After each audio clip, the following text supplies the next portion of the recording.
Hello and welcome. I hope you're ready to find out how the examiners cheat you out of marks on question 3. If you've been following my previous videos, you'll know why the examiners have to cheat you in this way. And let's find out how to beat those cheating examiners. Here is a typical question 3. This is what it looks like.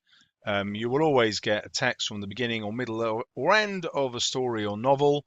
It's very unlikely to be the ending, but anyway, in theory, it could come from there. This is a structure question, not a language question, and you'll see why that's so important in a minute. And then there's this misleading word here. You could write about these things. Well, actually, that is a complete lie. You must write about these things. And so one way that they cheat you, way number one, is by not saying you must. And therefore, if you missed one of these, particularly this one, you will fail this question. Okay, so the first way they cheat you is by saying that you could write about these things, but actually you must.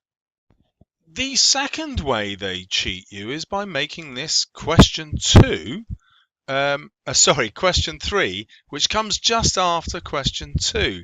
Now, the problem with that is question 2 was a language question, an analyse language question. And for the whole of your time in school, probably since year 4, you've been learning how to analyse quotations. And the danger is that you'll just do that after question 2 because you'll have been prompted to think that way. So a great solution to that is to do question 3 before question 2.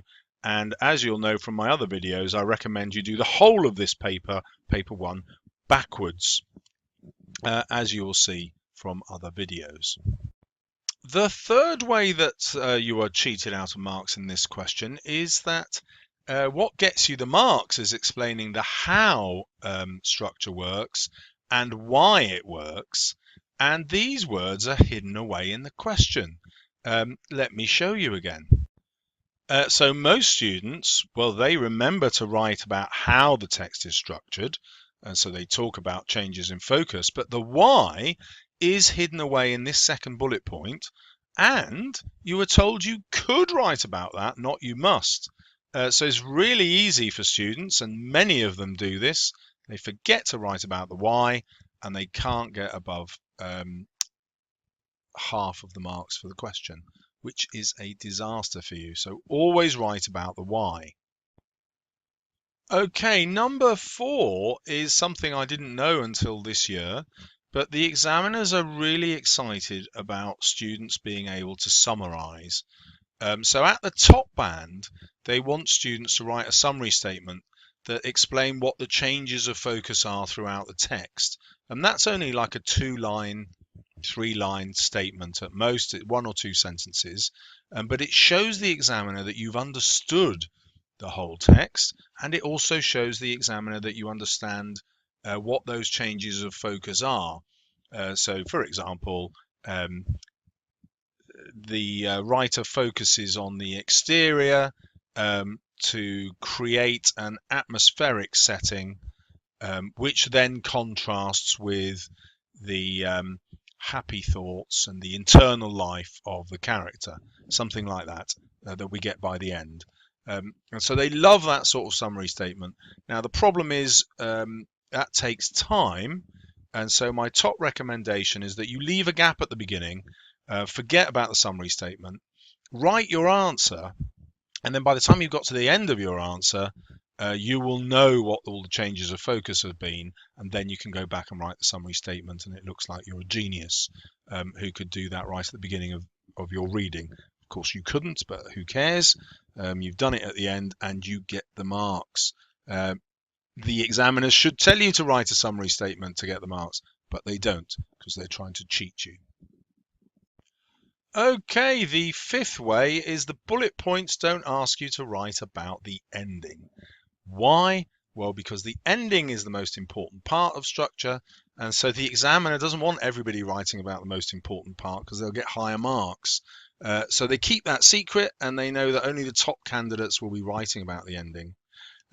Now, you should also realize that if you write about the ending, that makes your summary statement in 4 that much easier because you can see what the changes of focus have led to. They've led to that final focus at the end.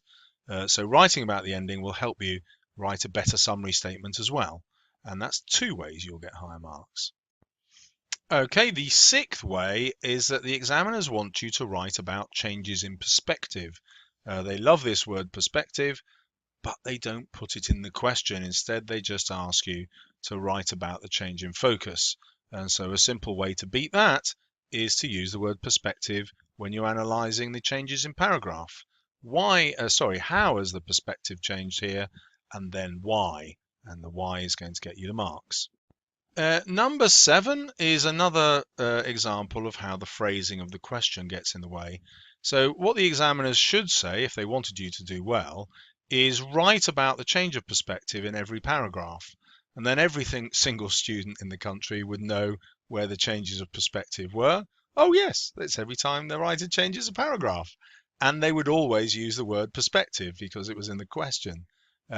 So your way round that is to think, well, I don't have to read this in tremendous detail and look for some sort of secret. The writer is already telling me where they're changing perspective. They do that by paragraphing, and that's what paragraphing is for. So simply follow the paragraphs. You won't have to write about each change of perspective in each paragraph, although you can do that because you're only asked to look at a small text. And remember, the most important paragraphs to look at are the beginning, because that's the one the examiners tell you to look at in the question, and also the ending, because that's the secret one that shows you are a brilliant reader. So the 8th way is a bit of a tricky one, and the examiners said quite a few students are starting to write about complicated narrative theory that their teachers have given them. I'm not going to go into that in this video and tell you what the narrative theories are, but if you know a narrative theory that your teacher has taught you, you can still write about it, but the advice is only do so if you're 100% certain about what you're talking about. Otherwise, the examiner will think you're a bit of an idiot, even though you're using quite advanced terminology. They'll just assume that because you're 16, you don't understand this narrative theory properly, and then they will assume you don't understand the text properly, which is unfair, but that's the way it goes. So avoid narrative theory unless you absolutely understand it inside out. And finally, every single fiction text that's ever written is always built around this fundamental idea, this idea of contrast. And the examiners love this, but they keep it secret. They do not tell you to write about contrast in the question. But that is the number 1 structural technique. Why has this viewpoint changed? Because the writer wants to show us the contrast between this character's point of view and that character's point of view. Everything comes down to contrast. Write about it to get into the top band. And 9 ways not to fail this question. What an awesome video. If you can remember it, test yourself. Good luck in your mocks and subscribe if you want to know more.